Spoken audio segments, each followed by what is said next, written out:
तो दोस्तों, जैसा कि हम टाइप्स ऑफ आर्कियोलॉजिकल रिमेन्स पढ़ रहे थे, तो अब हम देखेंगे types of archaeological evidences with the beginning of agriculture. यानी कि जब शुरू हुई, खेती बाड़ी शुरू हुई, उस समय दौरान प्री हिस्टोरिक या प्रोटो हिस्टोरिक पीरियड में, तब किस तरीके के एविडेंसेस हमें मिले उस समय के दौरान जब एग्रीकल्चर आया, तो उसको हम समझते हैं। ठीक है, तो जब देखो बिगनिंग जब हुई ना एग्रीकल्चर की, तो अलग तरीके से इंप्रूवमेंट देखने को मिला हमें uses of tools and implements. यानी टूल्स एंड इम्प्लीमेंट्स तो पहले से वो बनाना उन्होंने शुरू कर दिया था, लेकिन अब उनकी जो क्वालिटी थी ना, उसमें और इम्प्रूवमेंट आया, ट्रेमेडियस इम्प्रूवमेंट। ठीक है, क्योंकि उनमें और थोड़ा दिमाग आया अब, क्योंकि वो एग्रीकल्चर करना उन्होंने शुरू कर दिया, तो अलग तरीके से उन्होंने सोचा कि इस तरीके का चीजें हमें बनानी चाहिए जिससे कि हमें और ज्यादा अच्छा जो है रिजल्ट मिले। ठीक है, तो देखो सेल्ट, सिकल एटसेट्रा, ये सारी चीजें हमें मिली। During this period people learn the art of making polished and sharper tools of stone. ठीक है, जब एग्रीकल्चर की बिगनिंग हुई तो उस समय के दौरान लोगों को ना पॉलिश्ड और शार्पर टूल्स बनाना आ गया था। ठीक है, वो पहले इतना ज्यादा शार्प या फिर पॉलिश नहीं बनाते थे टूल्स, सिर्फ नॉर्मल बनाते थे, लेकिन अब इस दौरान उन्हें पॉलिश्ड और शार्पर टूल्स बनाना आ गया। The tools like celt, sickle etcetera were skilfully made, बहुत अच्छी तरीके से उनको बनाया जाता था। This implements immensely help agricultural activities, और ये जो इम्प्लीमेंट्स हुआ करते थे, चीजें थी, ये बहुत ज्यादा अच्छी तरीके से हेल्प करती थी उनके एग्रीकल्चरल एक्टिविटीज में। ये हमें कैसे पता? क्योंकि हमें ये सारी चीजें मिली है, ये सारे एविडेंसेस मिले हैं, तभी तो पता चल रहा है उन लोगों के बारे में कि वो किस तरीके के काम किया करते थे। समझ रहे हो? तो आर्कियोलॉजिकल रिमेन्स। आगे देखो, एनिमल के बोन्स हमें मिले, और वो एनिमल बोन्स ऐसे वैसे एनिमल बोन्स नहीं, वो थे डोमेस्टिकेटेड एनिमल्स। ठीक है, जब आर्कियोलॉजिस्ट ने स्टडी करी बोन्स ऑफ एनिमल्स, जो रिमेन्स थे ना एनिमल के बोन्स के, तो जब उनकी स्टडी करी तो उन्हें क्या पता चला? उन्हें पता चला कि डोमेस्टिकेटेड एनिमल्स है। यानी कि उस समय के लोग, जब उन्होंने एग्रीकल्चर शुरू करा, तो उन्होंने पशुओं को भी पालना शुरू करा, जैसे गाय, भैंस, ठीक है, गोट, या फिर डॉगी, कैट, जिस भी तरीके के उन्हें एनिमल्स मिले जो कि पाले जा सकते थे और जिनसे उनको थोड़ा बहुत हेल्प भी मिल जाता, तो उस तरीके के उन्होंने एनिमल्स को पालना शुरू कर दिया। This obviously meant that the contemporary people learned domestication of animals। इससे हमें क्या पता चलता है? जो पुराने लोग थे उस समय के, उन्हें जो है डोमेस्टिकेशन आ गया था एनिमल्स का। ठीक है, तो एनिमल बोन्स के थ्रू में पता लगा सकते हैं कि किस समय में लोगों ने डोमेस्टिकेशन सीखा। ठीक है, पशुपालन सीखा। आगे देखें तो पोट्री, पोट्री यानी कि अलग अलग तरीके के बर्तन उन्होंने बनाने सीखे। Among the archaeological finds mention may be also made of pottery, pottery का भी मेंशन उन्होंने किया है आर्कियोलॉजिकल फाइंड्स में। Potter's wheel was utilized for making pottery. इसमें से एक एमसीक्यू आपका बन सकता है कि पोटर व्हील का यूटिलाइज किस लिए किया जाता है? पोट्री बनाने के लिए। ठीक है, तो इसका इस्तेमाल किया जाता था पोट्री बनाने के लिए। There are other articles remains of which are evidences used by archaeological reconstruct the past। अब देखो अलग अलग, ये तो हमने कुछ ही देखे, बट और भी अदर आर्टिकल्स, अलग चीजें हैं जिसके थ्रू हम क्या कर सकते हैं, हम नहीं बल्कि आर्कियोलॉजिस्ट क्या कर सकते हैं, पास्ट को रिकंस्ट्रक्ट कर सकते हैं। रिकंस्ट्रक्ट करने का मतलब है, देखो पास्ट तो बीत चुका, जो आने वाला जो बीत चुका, ठीक है, अब जो बीत चुका है उसको अब दोबारा से रिकंस्ट्रक्ट करना यानी समझना। वो कैसे समझेंगे? तो इन सारी चीजों के थ्रू ना।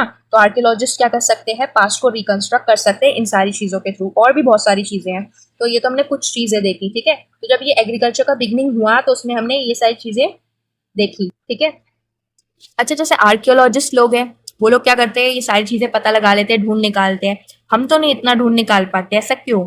क्योंकि उनके आर्कियोलॉजिकल मेथड्स होते हैं, अलग अलग तरीके होते हैं। जिस तरीके से हर चीज का अलग अलग मेथड होता है ना, तो वैसे आर्कियोलॉजिकल मेथड्स होते हैं। इन चीजों के थ्रू, मतलब इन मेथड्स के थ्रू वो क्या कर पाते हैं? स्टडी कर पाते हैं और एविडेंसेस को खोज निकाल पाते हैं। तो अब हम देखेंगे कि ये कौन कौन से मेथड्स है। ठीक है, तो देखो, presently with the development of science various scientific methods are followed by the archaeologist. अब जैसा कि साइंस का डेवलपमेंट हुआ है, तो आर्कियोलॉजिस्ट क्या है? साइंटिफिक मेथड्स का इस्तेमाल करते हैं अलग अलग खोज निकालने के लिए एविडेंसेस को। It is not possible to discuss all this methods. ठीक है, और ये जो है पूरा प्योर आर्कियोलॉजी के कंसर्न में जाएगा, मतलब स्टडी में। तो सारे तो मेथड्स हम नहीं पढ़ पाएंगे इस पूरे इसमें, तो हमें कुछ ही इंपॉर्टेंट मेथड्स इसमें दिए हुए हैं। कौन कौन से है? देखो, रेडियो कार्बन और C14 डेटिंग। अच्छा, वैसे ये सारे इतने इंपॉर्टेंट है भी नहीं, बस इसको ऐसे रीड कर लेना। ठीक है, तो पहला क्या है? रेडियो कार्बन और C14 डेटिंग। मोस्ट इंपॉर्टेंट और popular method determining the dates of the archaeological remains is radio carbon C14 dating. यानी कि सबसे इंपॉर्टेंट और सबसे पॉपुलर डेट्स को डिटरमाइन करने के लिए, डेट्स निकालने के लिए, ये वाला आपका मेथड है। With the help of Geiger counter, a machine that counts quantity of radiation of carbon emitted by an article, it is possible to fix the dates. For the quantity of radiation would be higher and higher as the article would be older.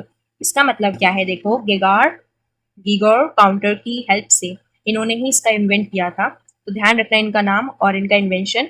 इन्हीं के through ये machine उन्होंने बनाई जिसके through ये क्या कर सकती है, जो आर्टिकल जो सामान है, मान लो let's say this is an article, तो अब इस आर्टिकल के थ्रू क्या किया जाएगा, रेडियो कार्बन जो है ना, कार्बन्स के रेडिएशन इसमें दिए जाएंगे, तो ये जो आर्टिकल है जितने कार्बन्स को रेडिएट करेगा, जितने कार्बन्स को निकालेगा, तो उस तरीके से जितना ज़्यादा हायर कंसेंट्रेशन होगा उतना ज़्यादा जो है ओल्डर वो सामान होगा। तो उसके थ्रू हम डेट पता लगा सकते हैं कि मतलब जितने ज़्यादा हायर एंड हायर आर्टिकल, मतलब क्वांटिटी ऑफ रेडिएशन जितना ज़्यादा हायर होगा, रेडिएशन की क्वांटिटी जितनी ज़्यादा हायर होगी उतना ज़्यादा आर्टिकल ओल्डर होगा। उसके थ्रू हम पता लगा सकते हैं डेट्स के बारे में। इतना इंपॉर्टेंट नहीं है, बस इतना नॉर्मल से समझ के रखना, ठीक है। फिर है पैलियोंटोलॉजी, ठीक है। Paleontology is another scientific technique that help study the remains of dead organism. Dead organisms की स्टडी के लिए पैलियोंटोलॉजी एक साइंटिफिक मेथड है। In this discipline human skeleton animals bones are study to gather information. इसके through human skeletals और animal bones की study की जाती है इन्फॉर्मेशन को गैदर करने के लिए। फिर है डेंड्रोक्रोनोलॉजी, ठीक है। Dendrochronology is another method that scientific studies the remains of plants and trees. Plants and trees की स्टडी करने के लिए ये साइंटिफिक मेथड है, ठीक है। आगे बढ़ते हैं फोर्थ मेथड में, दोबारा से रीड करती हूँ मैं, थर्मोल्यूमिनेसेंस। गलत पढ़ा हो तो आप ठीक कर देना, बट हाँ ये है हमारा। इतने बड़े बड़े नाम होते हैं ना, बस पूछो मत। Application of scientific methods in archaeological aims at bringing about a true picture of the lives of the past people. In this process, this is an important method, ठीक है। The technique is particularly helpful in determining the antiquity of portraits, broken pieces of pottery. तो ये जो है ये एक scientific methods है। इसका एम क्या है कि ये जो है जो पास्ट पीपल है उनके ट्रू पिक्चर ऑफ लाइफ को दिखाने में हेल्प करता है कि मतलब उस समय के लोग किस तरीके से रहते थे, तो वो इसके थ्रू हो पाता है, इस प्रोसेस के थ्रू, ठीक है। आगे देखो, पॉलन ग्रेन एनालिसिस, ये इंपॉर्टेंट है, एमसीक्यू में पूछा जा सकता है। Pollen grain analysis is another method that was invented by Lennart von Post. इनका पूरा नाम यहाँ नहीं लिखा हुआ, इसका पूरा नाम है लेनार्ड वॉन पोस्ट। तो ये पॉलन ग्रेन एनालिसिस एक दूसरा मेथड है जो किसने इन्वेंट किया था, लेनार्ड ने। Who was a great archaeologist, ये कौन थे, एक ग्रेट आर्कियोलॉजिस्ट थे। By analysing the pollens of the remains of plants it has been possible to determine the rate of growth, ठीक है। आगे देखें, आगे है ethnoarchaeology. Recent developed ethnoarchaeology emphasizes the real significance of an archaeological find unearthed by excavation could best be understood by comparing these with the present culture of the different ethnic groups. The above are some of the archaeological methods through which information about the lives of the past communities are obtained. तो ये सारे methods हमने देखे जिसके through हम past people के बारे में एविडेंसेस को क्या कर पाएंगे, ऑब्टेन कर पाएंगे।